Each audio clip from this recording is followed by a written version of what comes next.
E aí galera, sejam bem-vindos ao Bolseiro do Sul. Eu vou mostrar para vocês então o que eu li em fevereiro. Vamos lá!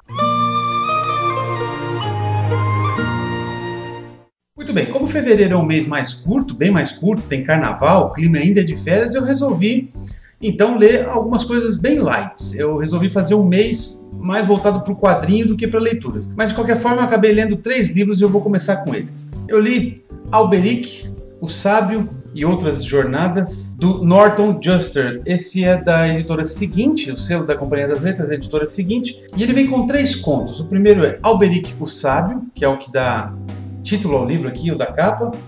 O outro é o Ela Não Chora Mais. E o terceiro é Dos Reis. Tá? São 3 contos de fantasia. O primeiro conta a história desse senhor aqui. Na verdade começa quando ele é muito novo.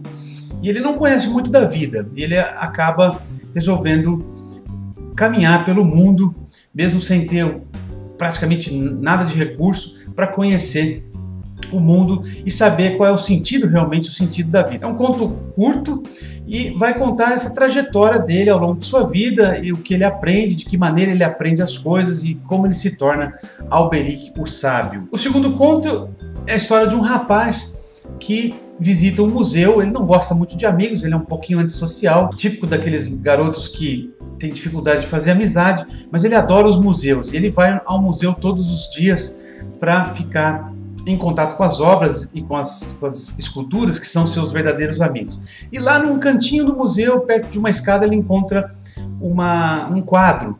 Deixa eu mostrar aqui para vocês. Tá aqui, ó, o quadro dessa garotinha que está segurando uma flor.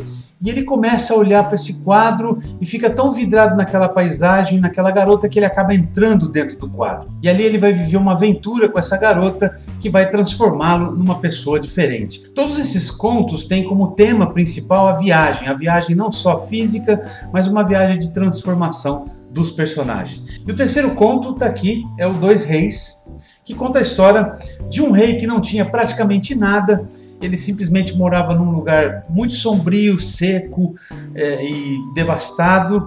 Ele era muito pobre, não tinha dinheiro para nada, o reino dele era completamente falido. Ele tinha somente um ajudante ali que mantinha a moral dele um pouquinho acima da vontade do suicídio. E num outro lugar distante existia um outro rei que tinha tudo, e o reino era bastante próspero e as pessoas eram muito felizes. Enfim, aquele antagonismo entre quem tem tudo e quem não tem nada.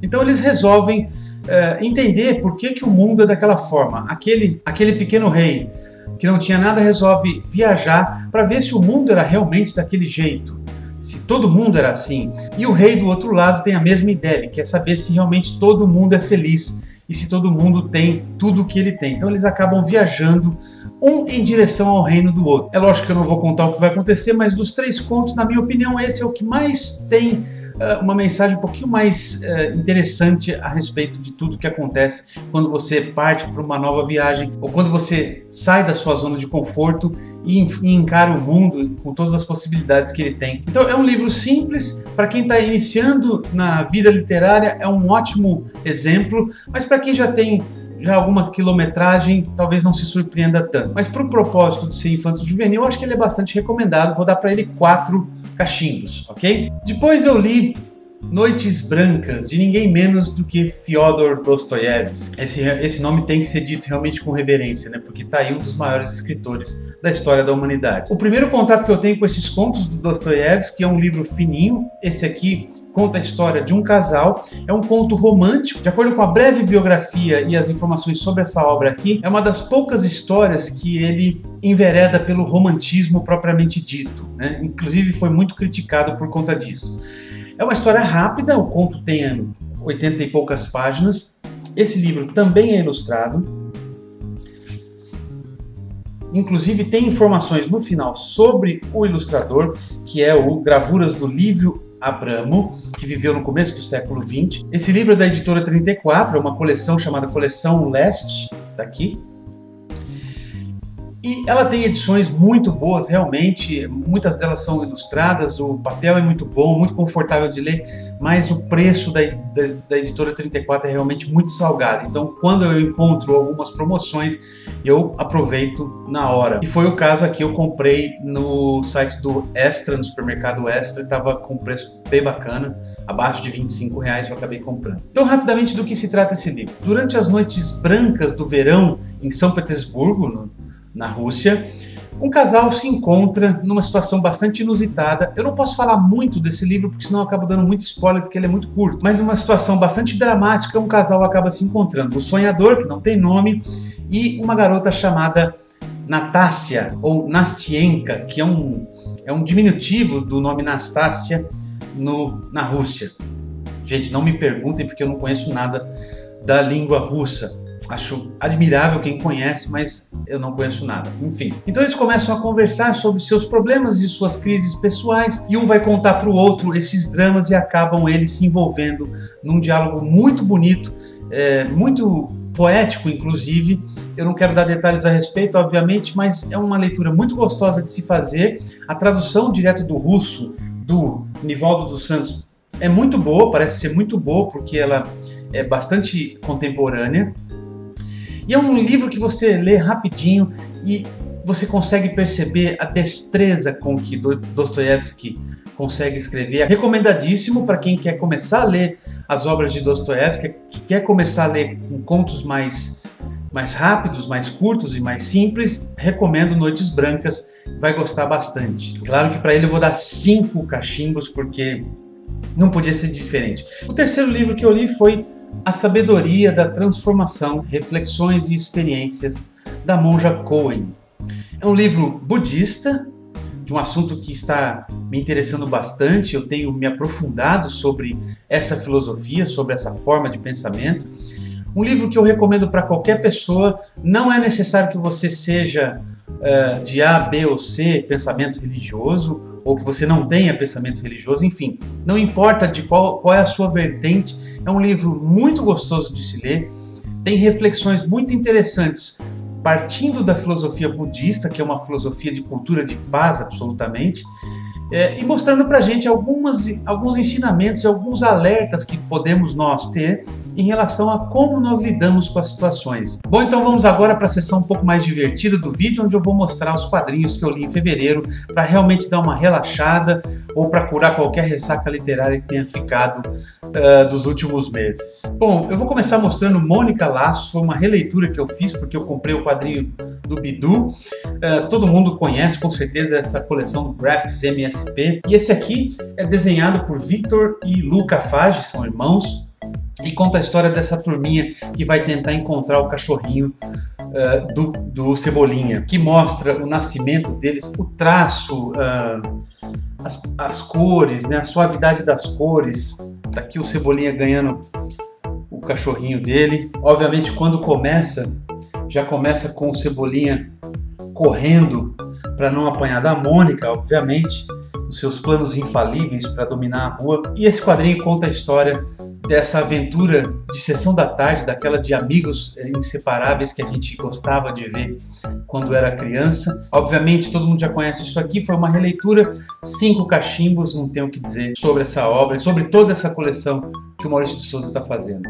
Depois eu li o Bidu, Caminhos, que faz parte da mesma coleção, esse feito por Eduardo Damasceno e Luiz Felipe Garrocho, e conta a história do Bidu e como o Bidu se encontrou com o Frangia, como os seus caminhos se cruzaram e eles acabaram se tornando melhores amigos, e o Bidu então se tornou o mascote do Franjinha. Também com traços muito bonitos, uma pintura, uma aquarela, né? uma paleta de cores muito bonita, muito legal. E o mais interessante desse quadrinho aqui, realmente, é a forma com que os cães se comunicam. Na vida, os cães não falam, então eles se comunicam através de desenhos dentro dos balõezinhos. Foi uma ideia primorosa desses autores, e assim como em Laços, ele também tem extras no final de como foram feitos os estudos, as capas. Depois tem um pouquinho da história do Bidu com Maurício de Souza. uma reprodução da primeira capa do Bidu. Realmente é uma coleção que tem que ser feita e acho que merece estar na estante de todo mundo. Eu espero poder fazer essa coleção também completa. Ainda faltam alguns, mas com certeza eu vou fazer. Vou também dar 5 cachimbos, porque é uma história muito bonita, muito tocante e feita de maneira muito especial. Mergulhando no mundo da Marvel, eu li Caveira Vermelha, Encarnado. Essa história tem roteiro do Greg Pak e arte do Mirko Kolak, com cores do Matthew Wilson. Esse quadrinho conta a história do nascimento realmente do Caveira Vermelha, de que maneira ele se tornou uma pessoa má. Essa história então começa com a realidade da depressão alemã em 1923, quando o dinheiro já não valia mais nada, não tinha nada para comprar. Eles viviam realmente, depois de ter perdido a Primeira Guerra, uma situação realmente devastadora na sociedade. Então começa a mostrar a história do Schmidt e dos amigos, do Johann, por exemplo, que são órfãos que vivem situações dificílimas nessa época, e vai mostrando a sua escalada de violência e sua escalada de maldade que começa a ter dentro dele por conta de tudo que ele sofre, de todos os abusos que ele sofre da sociedade e de que maneira ele vai se aproximando do partido nazista. Tem cenas bastante violentas aqui. Só que o que me deixou decepcionado nessa história aqui é que os acessos de violência e as agressividades que ele tem, e a maneira como que ele lida com as coisas, não tem um fundo, assim, não explica de onde vem, o porquê ele age daquela maneira. Obviamente a situação é uma situação tensa, mas ele reage de forma muito violenta em determinados momentos, sem ter muita explicação. Então, por causa da brevidade da história aqui e da falta de desenvolvimento de alguns pontos, a história ficou meio vazia. Não tão vazia, obviamente, mas em alguns momentos meio vazia. Então eu vou dar 3 cachimbos para essa história aqui. A edição é muito boa, o traço eu gostei bastante, mas o desenvolvimento da personalidade do Caveira ficou devendo um pouquinho nesse caso aqui. Depois eu li Justiceiro Noir, que é uma pequena coleção de alguns personagens da Marvel. Então eu comprei esse aqui primeiro, Justiceiro, que conta a história aqui do Justiceiro nos idos primórdios aí da Primeira Guerra. Conta a história um pouquinho do pai dele, como ele se vingou dos assassinos do pai dele. Tá aqui o Russo, né, que é um personagem notório aí inclusive do filme, né? É uma história fechada, simples também. Para quem não sabe, noir seria um termo francês para uma atmosfera mais soturna, uma atmosfera um pouco mais preta e branca, assim, uma monocromática, uma coisa mais sombria, mais triste. É do Frank Terry, do Paulo Azeto e do Antônio Fuso. É divertido, uma história rápida, mas também não passa disso. 3 cachimbos para essa história aqui também. E aí eu deixei, obviamente, os 2 melhores por último, né? A cereja do bolo. Primeiro, Demolidor, Fim dos Dias. É uma edição que vai sair em 2 ou 3 volumes. Eu já ouvi falar 2, depois eu ouvi falar 3, eu realmente ainda não sei. E esse encadernado aqui conta a história da morte do Demolidor numa situação hipotética, ou numa situação imaginária de como teria sido a morte dele. Ela tem o roteiro de ninguém menos do que Brian Michael Bendis e David Mack. Os entendidos de quadrinhos sabem muito melhor do que eu que esses caras são os grandes bambambãs aí de roteiros. Os desenhos de Klaus Jansson. Eu sou um fã desde a minha pré-adolescência do Demolidor, como muita gente é, e dizer o que desse quadrinho aqui? O traço é muito, muito, muito bem feito, tá? Não é um spoiler mostrar essa figura aqui dramática do mercenário enterrando aqui um bastão na cabeça do Demolidor, porque essa história já começa com a morte dele. Muita gente acaba filmando e fotografando essa briga entre o mercenário e o Demolidor, e essas imagens são divulgadas para o mundo inteiro. Nessa situação imaginária que o Clarim Diário está no fim de suas atividades, porque está em maus lençóis e quase não vende mais edições impressas do seu jornal. Então tá aqui a redação toda bagunçada, e o Ben Urich, que conhece a identidade do Max, do Demolidor, acaba aqui assumindo uma responsabilidade moral de investigar a morte do Demolidor. Tá aqui uma imagem dele na chuva, porque ele fica intrigado com uma palavra que o Demolidor diz e é captada num dos vídeos amadores, que é a palavra Mapone, ou Mapone. É uma palavra que percorre toda a saga desse primeiro volume aqui. A gente não sabe o que significa, muito menos o Ben Urich. Ele entrevista várias pessoas e aí, através dessas entrevistas, a gente vai relembrando coisas que aconteceram na vida do Demolidor, na sua história, e elas vão sendo revividas através dessas entrevistas que o Ben Urich faz com as pessoas que conhecem o Demolidor, pessoas que eram amigos, pessoas que foram presas por ele, inimigos dele que ele acaba entrando em contato. E obviamente vai levar 5 cachimbos, porque essa história aqui é muito legal. E para terminar, o melhor quadrinho que eu li em fevereiro, o incrível Diomedes, do Lourenço Mutarelli. Esse quadrinho é do Quadrinhos na CIA, que é o selo da Companhia das Letras para Quadrinho, e é um calhamaço de mais de 400 páginas, que conta a história desse detetive aqui, que é o Diomedes, que é um detetive bonachão, porco, nojento, asqueroso, extremamente inconveniente e incompetente. Ele nunca descobriu um caso sequer na sua vida, ele nunca desvendou um caso, e ele é contratado para encontrar um mágico famosíssimo chamado Enigmo. Tudo começa aí. Tá aí a cara aqui do Diomedes, ó. Fuma que nem um dragão. Se as histórias em quadrinhos pudessem exalar cheiro, essa daqui teria cheiro de cinzeiro, porque nunca vi um personagem fumar tanto igual ao Diomedes. O traço do Mutarelli aqui é bastante pesado, né? É preto e branco, puro nanquim aqui. E os personagens são realmente todos caricaturados, mas é muito legal essa história.